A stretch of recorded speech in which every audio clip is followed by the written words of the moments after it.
If your creative push has helped you, you can help the show by becoming a patron on Patreon. For $20, $10, $5, or $1 a month, you can not only show your support of the podcast, but also do so much to help to cover all the costs. Head to yourcreativepush.com/Patreon to find out all of the goodies that you can get when you become a patron at each of the levels, and thank you in advance for helping this show. Your Creative Push, episode 208. Don't have any expectations of time or deadline. Just keep doing what you like to do, and it will happen.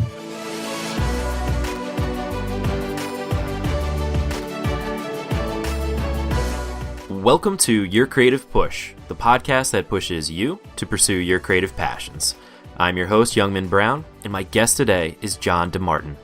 Jon is among the leading figurative artists working today and has taught life drawing and painting for more than 20 years at the most prestigious academies and ateliers in the country. His work has been reproduced in many publications, and he has exhibited at the Hirschl Adler Galleries, the John Pence Gallery, and the Beijing World Art Museum, just to name a few. In his book, Drawing Atelier, The Figure, How to Draw in a Classical Style, Jon does just that by sharing techniques and approaches for drawing the human form. Jon, welcome to the show. Thank you, Youngman. Good to be with you. Oh, great to have you, man. So I was wondering, before we get into the book, and hopefully you could give us kind of a brief bio of how you got to the point you are today in your artistic and creative career. As a child, I always liked to draw. I think that's something that really, I guess I was motivated to do. And I didn't really know what to do with it. I just drew for fun. I guess when I went to high school and college, I guess I became more inspired by the visual arts, filmmaking in particular. My dad was a graphic artist, and I remember that he had books on Da Vinci and Michelangelo, in the house. And I remember looking at those books and being inspired. But I guess I went through. I was more motivated to make films because I think that was much more prevalent, I guess, fine art. I did take some fine art in high school, but I really wasn't interested, I think, in fine art as anything I really wanted to do. I was more interested in playing baseball, actually. I was, I guess more of an athlete in high school. But then when I transferred to college, I went to a junior college, but I also went to a college that had a great baseball program, but also that had a very good art department. So I remember taking, undergraduate life drawing classes. So I kept the drawing going, even though I wanted to pursue a baseball career. But I guess, long story short, I was exposed to it as a child, I guess, because of the books my parents or my dad had. I became a graphic artist because that was how to make income. You couldn't make an income being a fine artist. So I pursued that, and I became a graphic artist for, I was doing it for almost 20 years. But at some point, the interest of drawing kind of reawoken in me, and I started taking life drawing classes in the evening and started trying to carve a path for myself to be a fine artist while I was a graphic artist. So when you're doing the graphic arts, you said like when you were a kid, you were drawing for fun. Was there a point where it just became not fun at all? Well, no, because there was no pressure, and I did it because I just enjoyed it. I remember my dad got me a circle guide because he was a graphic artist, and that's, I guess, why I went into that career. And the circle guide enabled me to draw these perfect, circles. So I started drawing motorcycles and cars and things like that. So it was more like mechanical drawing. So I guess, that's the kind of drawing I did. Then I started, pursuing it later on in life. And I realized that to be a fine artist, you had to draw something more than circles. So. And you said like that was reawoken in you. How old were you when you then went back to school for figurative drawing? I was about, let's see, I went to college, I guess I was 21, 22, and I was taking life drawing. And then I got into the film business because that's pretty much what I was studying. I went to Pratt Institute. I transferred there. My last 2 years of school was Pratt. But, in filmmaking, I loved it and all that, but I always kept drawing on my own some way. I realized that filmmaking was not going to be the career choice for me. Then I got a job as a graphic artist. I worked freelancing with my dad, but I was always drawing, and that's when I started going to the Art Students League and taking more, I guess, formal classes in classical drawing. And I like that theme of, while you're playing baseball, while you're doing all these other things, you're always drawing on the side. And I think that's something that for a lot of people when life, you choose one path, whether it's filmmaking or graphic arts or baseball or whatever it is, and people kind of define themselves by that. And to continue to keep your passion along the side, that thing that keeps nagging at you, that passion that you still have, I think it's really important to maintain that. Yeah, I think it's very important, like you were saying earlier about doing what you love to do when you're not doing your full-time job. I think it's very important. I think we all have to make a living, and like I said, I was making a living as a graphic artist for almost 20 years. But in the back of my mind, I saw the greatest amount of creative freedom and expression in fine art. Even more than film, because film you need, it's a very much of a collaborative effort. But I always had that dream, I guess, of being a fine artist, and I think that's why I was always doing it on my own. And I think it's important, whatever career, path you're on. I mean, we all have to make a living, like I said, but I think it's important to keep that dream alive. And even if you're not going to make a living at it, I think it's really important that we do what we like to do. We can't always do it 7 hours a day or 9 hours a day, but I think it's very important to carve out some time and continue doing what you like to do. Absolutely, yeah. And I think sometimes it can feel like, I don't know if this is the case for you, but we were talking a little bit before the interview about my career, and at this point it's starting to feel like not a prison. That's like a little too extreme, but kind of like it's like you almost get trapped because you need to make money. But to not let that passion go away, even if that passion is kind of trapped in prison, to make sure you feed it every day a little bit so it can stay alive until, it's time to let it escape, if that makes sense. I don't know if that's a good analogy or not. No, it's very true. It's a great analogy because, again, you're doing something that, you have to make a living at, obviously. And I was a graphic artist, and I remember being resentful when I'd have to work late and I wouldn't be able to take my life drawing class in the evening. And, but I think we have to be persistent. I mean, I gradually became a full-time fine artist, thank God. But it was a very, very long, gradual path. But I think the main thing is to stick with it. Very important to stick with it. Absolutely, to keep feeding it. Well, now, with your work and your process itself, when you first started, was there any resistances? Like, was it difficult for you? Because you are an insane talent now. Like your work is amazing. I just feel like I'm taken back to like Michelangelo. It's so good. What was it like when you first started? Was there any kind of resistances there? Was it difficult for you to get started? Yeah, it was. First of all, I really didn't have my parents' blessing, because when you want to be a fine artist, that's probably the worst thing a parent could hear. Yeah. Because how can you make a living at that? But I think, again, going back to what you're doing, I think, and other people that are listening to this, I think whatever you're doing for your career, again, it's important to keep that dream going. And I think that, if you really feel that passionate about something, I think it will happen. Whether or not it'll be a full-time career, who knows? But, it turned out to be for me, but it was a very long process, and a very, very stressful one.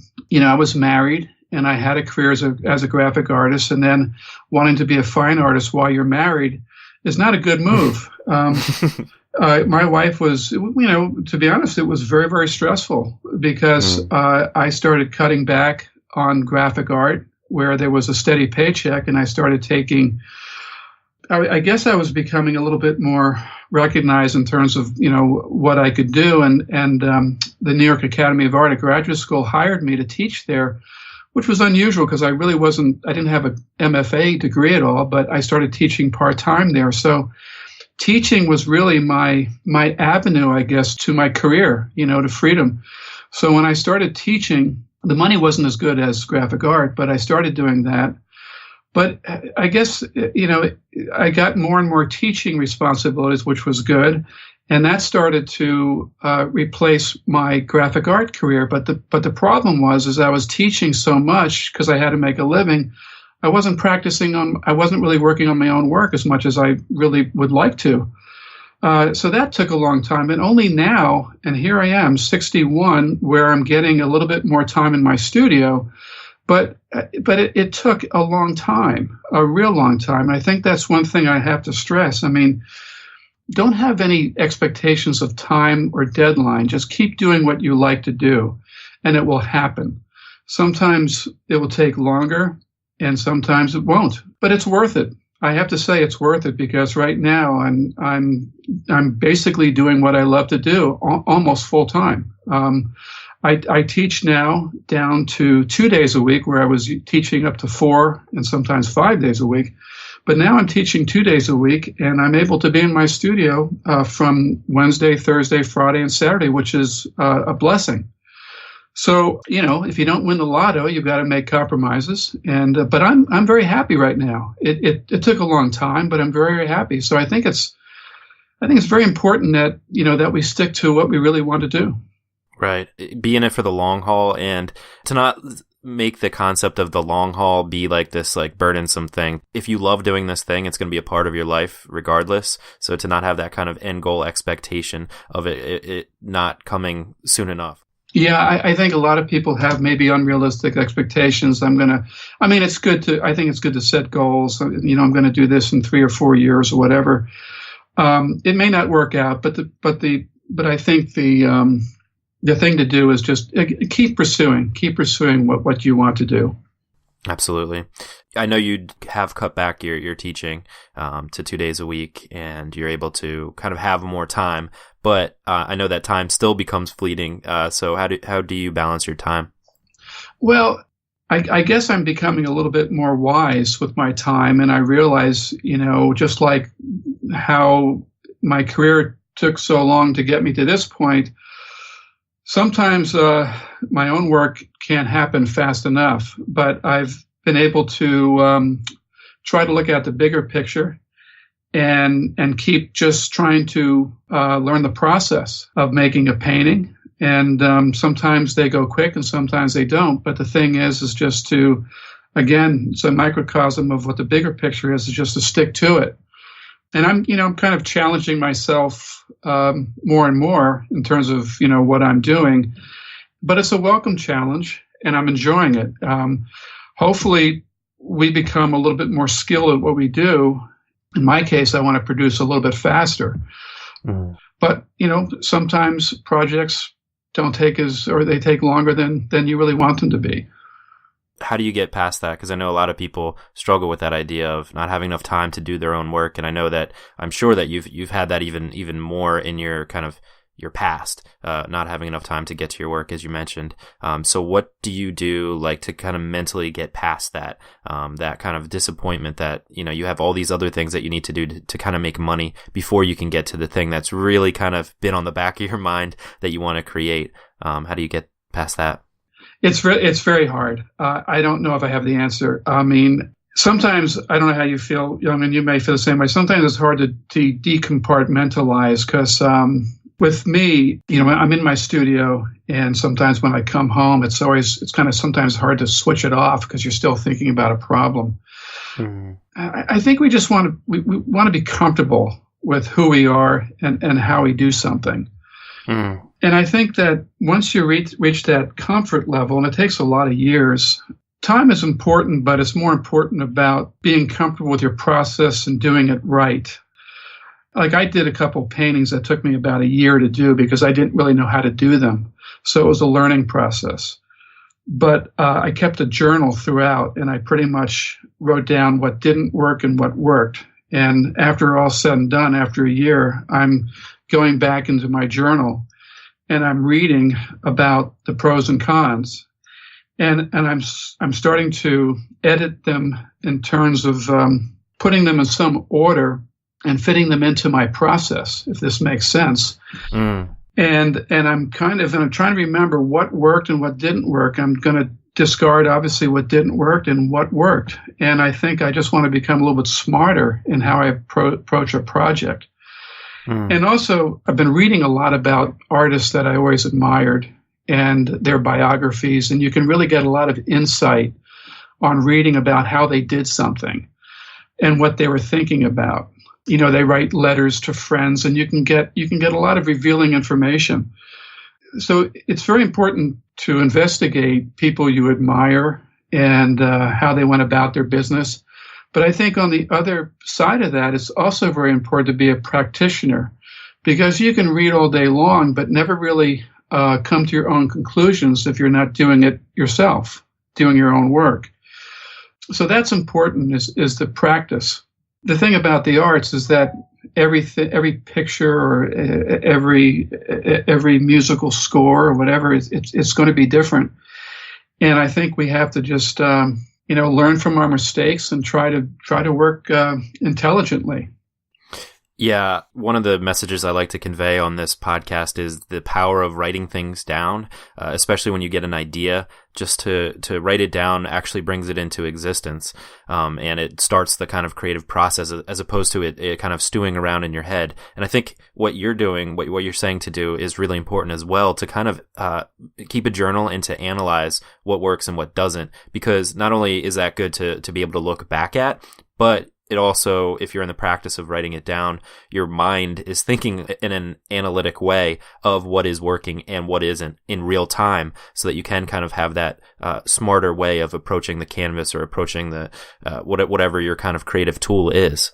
Yeah, that's true, because a lot of people think that, we all just work on inspiration and everything is, creative and pretty much just flying by the seat of our pants, but it's anything but that.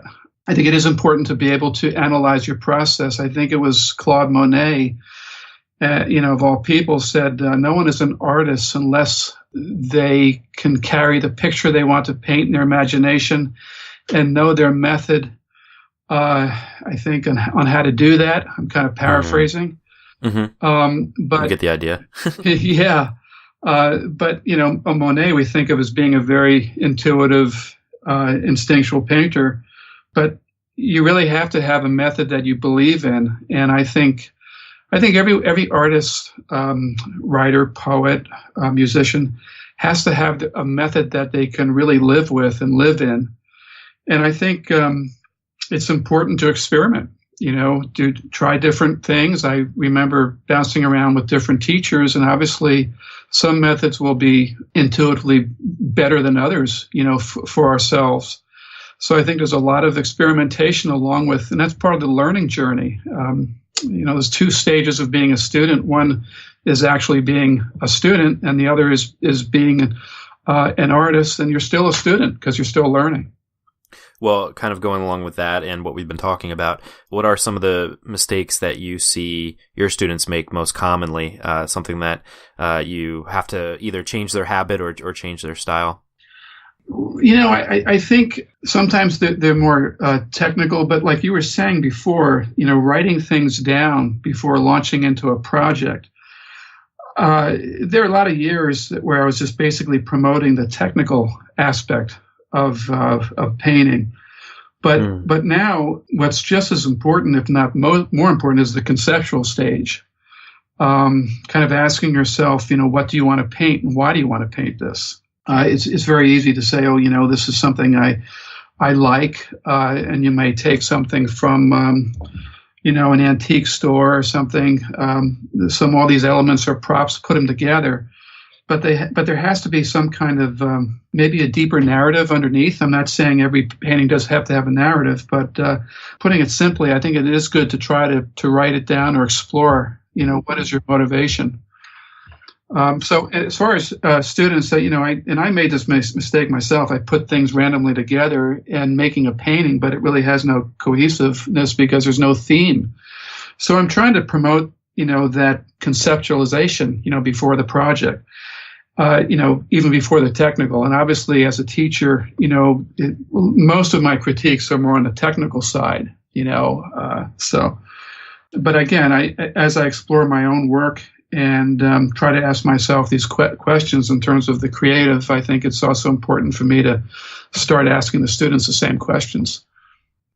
And what would you say is like the best way to figure out that why? I think that's one of the hardest things, and I think it's the thing that can keep you going as an artist, is to know the why of why you love to draw, or why you love to draw the subject matter that you choose. But sometimes it's hard to figure out exactly where that comes from. So do you have any suggestions for people that haven't quite figured out that voice, or that why? Yeah, that's a great question, because the why is really it. Right. I think it's important to remember, what we are inspired by. You listen to music, and there's probably some certain musicians or compositions that inspire you more than others. And I think it's good to maybe try to dissect those, or deconstruct those, or analyze them, or maybe just put into words like, why do you like those? I have books of artists that I'm kind of surrounded with in my studio, of artists that I kind of gravitate to, that I can kind of sense a similar voice or a way of looking at nature. So I'm pretty much been quarantining myself, in my little studio, surrounded by those influences. And I think, I don't know if I actually literally wrote down why I like these artists, but intuitively I do. I think eventually you learn from them. You just start to, again, you analyze them. And the why, our art is so vast, like music. Some people gravitate to figure, some people landscape or still life. And I think you just have to you remember what really inspired you initially when you were a young person, or boy, or a young girl, or adult.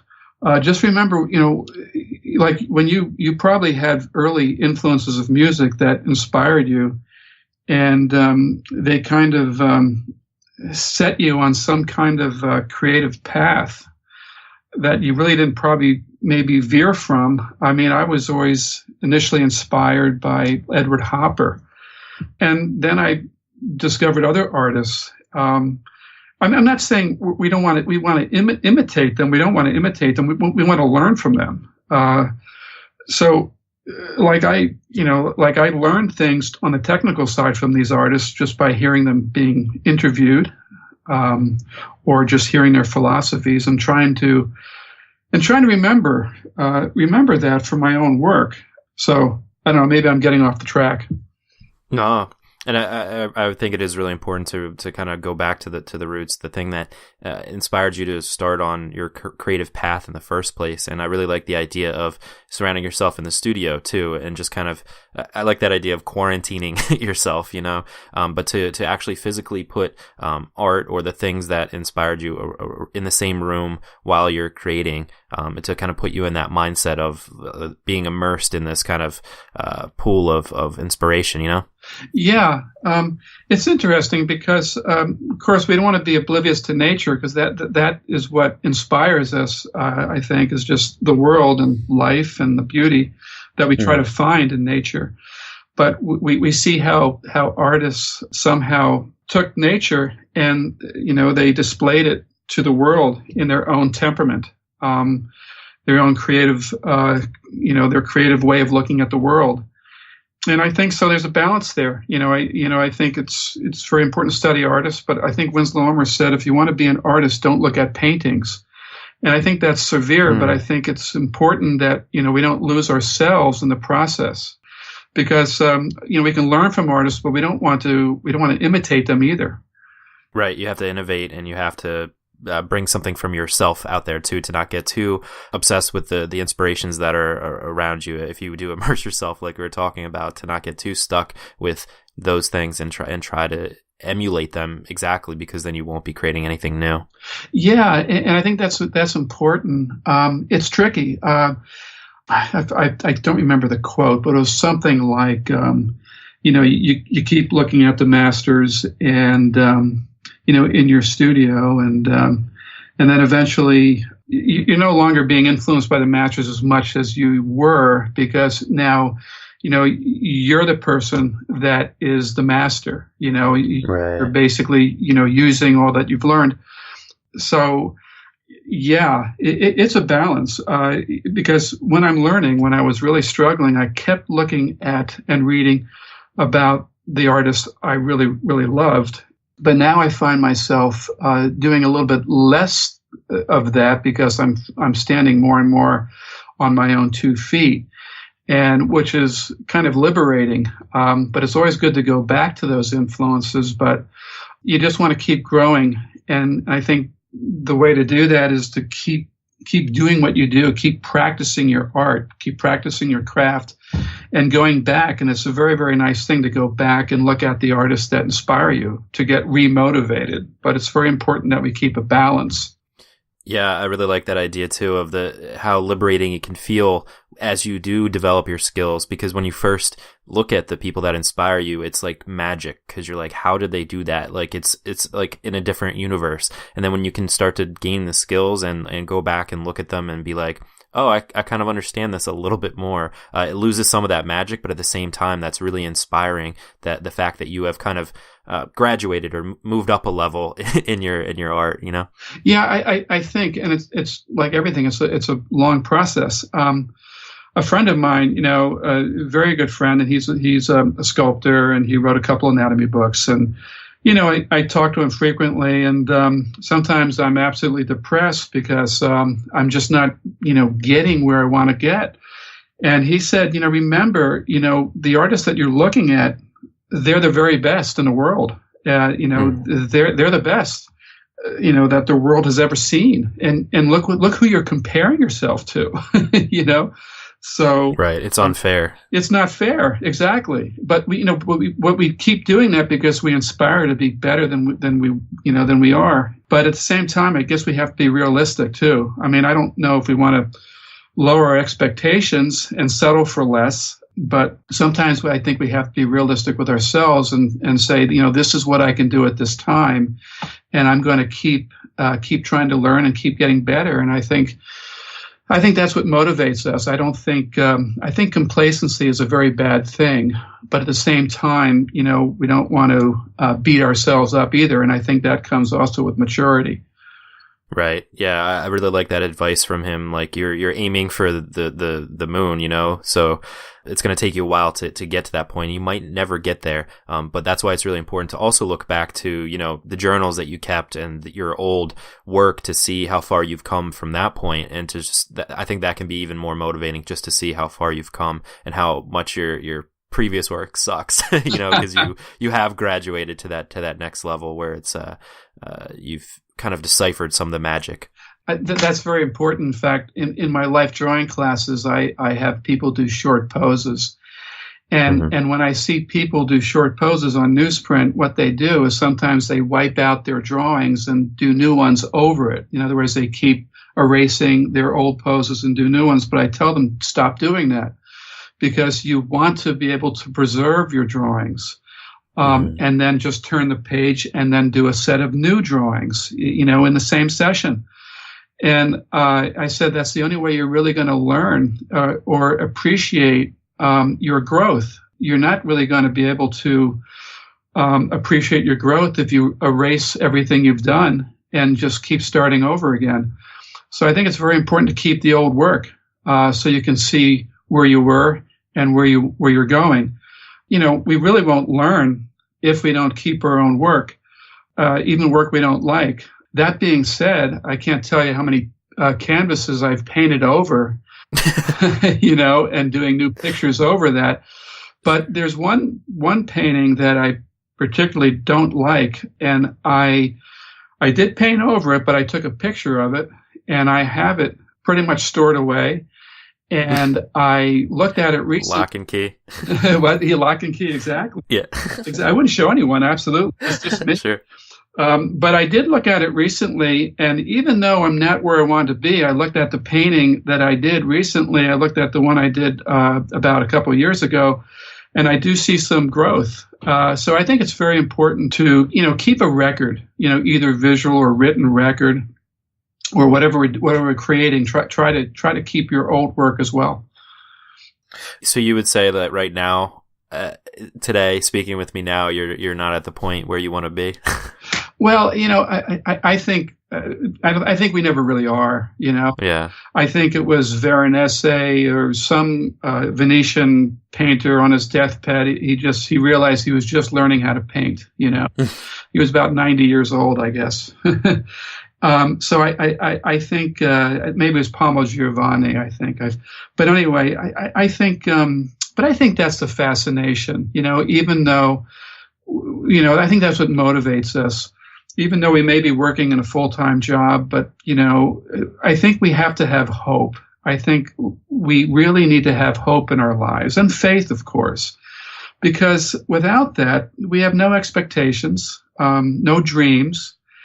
I think, we always want to, dream for better. And I think that's what motivates us. It's nice to be recognized by doing something well. And I appreciate the compliments earlier.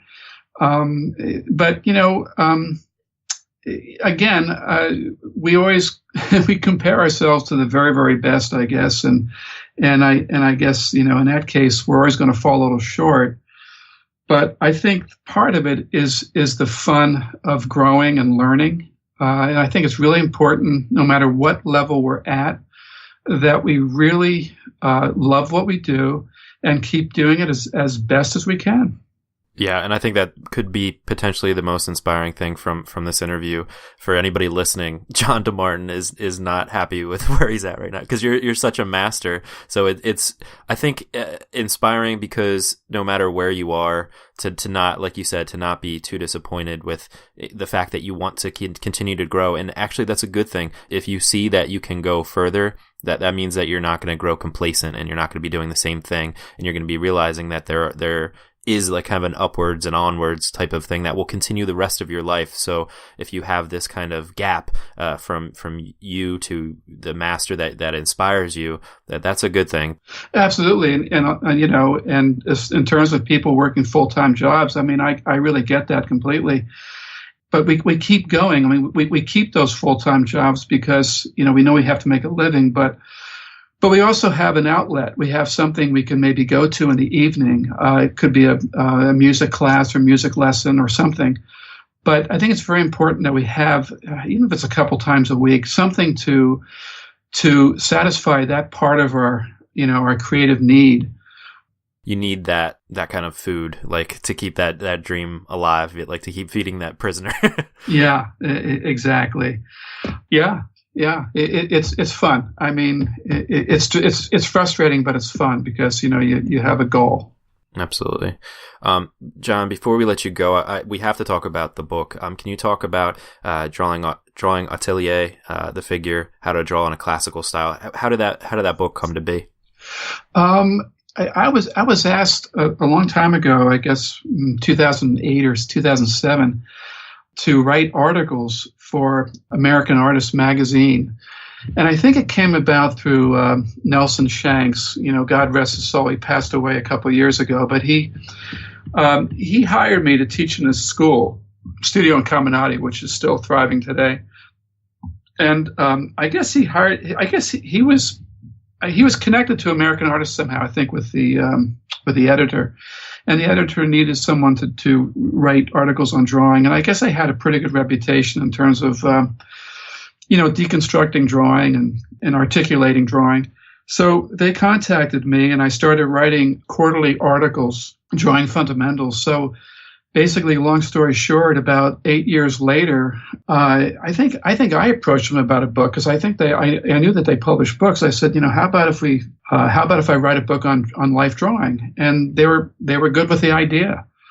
So it took me a couple, about more than a year to write the book. But it was a compilation of all the articles I've written in the past, and I tried to choose the ones that were the most effective for classical life drawing. And I'm excited about it too because it's a drawing book that is based on old master drawings in the purest sense, from basically the 1700s and earlier. I kind of have a fondness or predilection for that kind of drawing because those artists never saw a photograph in their life. And I think they had a way of interpreting nature that was very, very unique before the photograph. And as a result, I think their language in terms of their drawing and their mark making, I think carried over to their paintings. And I can pretty much tell, I'm sure others can too, a painting done before the 19th century. There's a certain power and monumentality to their work because they edited down from nature through the practice of drawing, where a lot of paintings, contemporary paintings, and are a little bit too realistic, where they're maybe influenced by the photograph a little too much.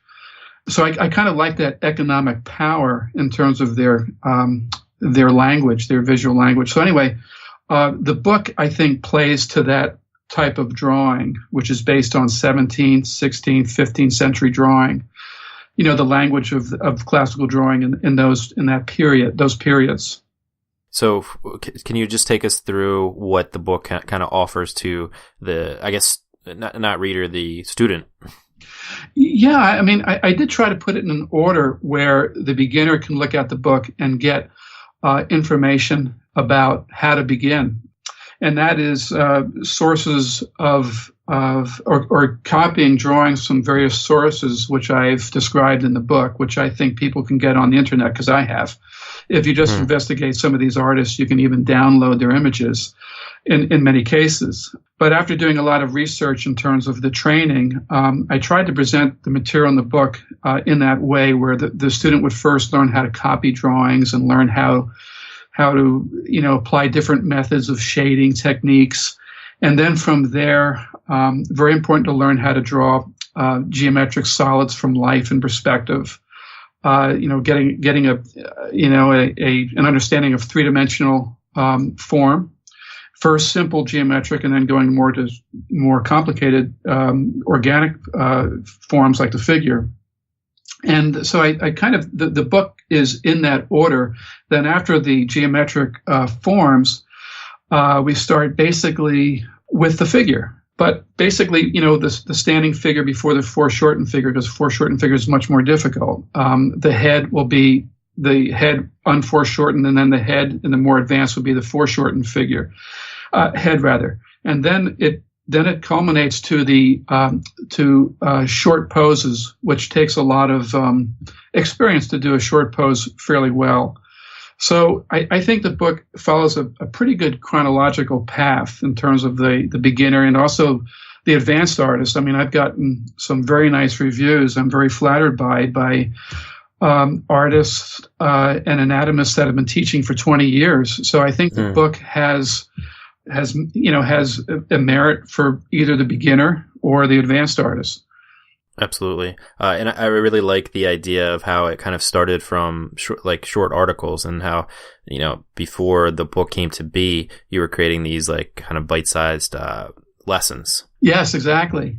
What's nice, and also my friend, the sculptor, said, write it so your 12-year-old daughter could understand it. This is when I first started writing the article. So I'm really trying to write it in a very, very simple, easy to understand way. And I think that was great advice, because I think a lot of, and I could be guilty of it too, but sometimes you can get too technical. Yeah, it can be something that would stop a complete beginner from, it's very intimidating to kind of, especially with the kind of art that you do. It's just like, wow, like to get from point A, which is no experience, to point Z, which is what you're doing, I think is sometimes a very intimidating thing to start. So I definitely appreciate putting it in, like you said, like a child could read and gain knowledge from.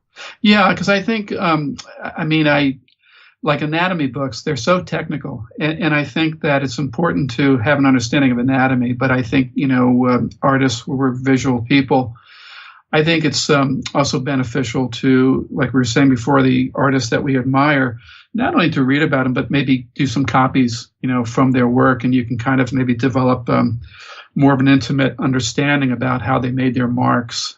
So I think I think that's very important to apply, the actual copying as well. Excellent.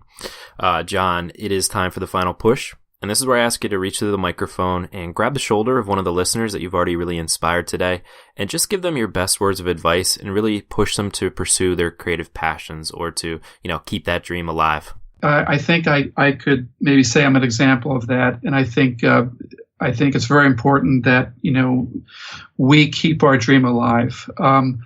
Like I said, I was working as a graphic artist for almost 20 years. And I remember that while I was working as a graphic artist, I had friends or people that I knew that were going to academies, full time, studying art. And I was envious of them. They were going either undergrad or graduate school every day. And I remember sitting in my evening class with my ex-teacher, Michael Aviano, where a graduate student at the New York Academy was also taking evening classes, with Michael. And I said to him, boy, I envy you. You're working at art every day. And he said, I envy you. And I said, why? He said, because what you're getting with Michael Aviano, even though it's on a small dosage, he said, you're getting something very consistent and very, very, very substantive. And not that the New York Academy was not offering that, but he was going from class to class, composition, then figure theory, and then this and that and this. But I guess what I'm saying is that I found the right teacher. And he was so organized and so focused in his curriculum that I really got a lot of information. And basically, it took me 3 or 4, maybe 4 years, and it was part time, like I said. But I basically had that one voice in my ear, and I think that was important. So I think what I got from Michael was very, very important. That was a very good foundation. So I guess what I'm saying is that. No matter, it may be drips and drabs, but the thing is, if you have your focus, you just keep pursuing it. It will happen. It will happen. I really believe that. If you really are intense and love what you do enough, I don't see why it can't happen. And I also think it's part of it is power of positive thinking. Go out and get Norman Vincent Peale. It's very important to keep positive. And there are a lot of things that get in our way. But I think that's what keep us going. I mean, if we let life get the best of us, and it almost will, right? Then I think that's the worst alternative. Yeah, and kind of the one message that I really liked from this episode is that, you're almost never going to be completely satisfied, and that's a good thing. And so to keep that positive mindset as you're, not quite at that next goal that you want to be at, just know that once you get to that goal, there'll be another goal. So it's just like this kind of lifelong journey. So to maintain that kind of positivity throughout it, I think is the most important thing. Yeah, it is. And whether we see it or not, we are growing. If our heart's in the right place, we are growing. And sometimes it takes others, to point it out to us because we're in the thick of it. Right. And we don't really see the big picture objectively. And it's nice. And when you do hear positive comments that are sincere, it kind of affirms our journey. Absolutely. John, man, thank you so much for coming on the show today and for giving us that push. It was really an honor. Oh, thank you, young man. I hope I made sense. Oh, you made a lot of sense, man. You can find John on his website, which is jondemartin.com, JonDemartin.com. On Instagram, he is Jon deMartin, and you can find everything we talked about today, including a link to go get his book at yourcreativepush.com/Jon deMartin. John, thanks again. Young, it was an honor speaking to you as well, and good luck with your journey. Thank you very much, man. My thanks again to John for coming on the show. He is probably one of the most humble people that I've ever met. If you have seen his work, you know that he is a master of our modern age, and just the way that he spoke the way that he still gets down on himself. It really gives inspiration to me. It really should give inspiration to you as well. With any creative pursuit, you're always going to have this end goal that you're never going to quite reach. And I think that his advice to not have any expectations of the amount of time that it's going to take you to achieve your kind of grand goal is really important, because you have to be patient and you have to stick with it. Because even if you get to that goal, it's going to keep moving forward. And I think with so many creative pursuits, it is a long-term goal, a much longer-term goal than you kind of anticipate before you start out. And I think that's one of the main things. It doesn't necessarily hold people back from starting, but I think it stops them once they actually start, not seeing that immediate success. Like wanting to lose 50 pounds and taking a before picture, working out once or twice, and taking that second picture, and then putting those two pictures next to each other and comparing them side by side, and being surprised that they're exactly the same. No, like, it's not going to take that short of a time. It's going to take a long time. You have to put in daily effort for a long, long time to see results. And for the comparison that we're talking about, like, not even physically, the artistic, the creative, the finding your voice, finding the why, all those big things, it's going to take even longer than that. So you really have to enjoy it, like John was saying in the episode. You really have to love what you're doing and maintain that love for your creative passion. And I think this is a really important point that John made. As you're going along that really long journey, don't delete your old shit. Give yourself that signature of the current you, so that you can see your mistakes as you go along this very, very long path. It's very easy to be embarrassed immediately of the mistakes that you make as an artist, but I really loved what John was talking about, like keeping a journal of what works, what doesn't, not only so that you can look back later to see what works, what doesn't work, to make sure that you're not making those same mistakes over and over again, but also to just have this timeline of your artistic work. It will be so inspirational to go back and look at what you have done, how far you have come. And at the very least, you have this giant kind of garbage pail of information, of images, of files, of gigabytes of data, whatever it is that you can apply a quantity to. A physical manifestation of the efforts of your time that you put into this creative passion. And even if it is trash, at least it has a substance to it. At least you have created trash. And at least you can look back to that at some later date to see that you have created fruits. Fruits have come from your labor, and while they might have been soiled or deformed or just sour, at least you were able to learn from that process, and you were able to create something different along the way. I think it's so important to have that record.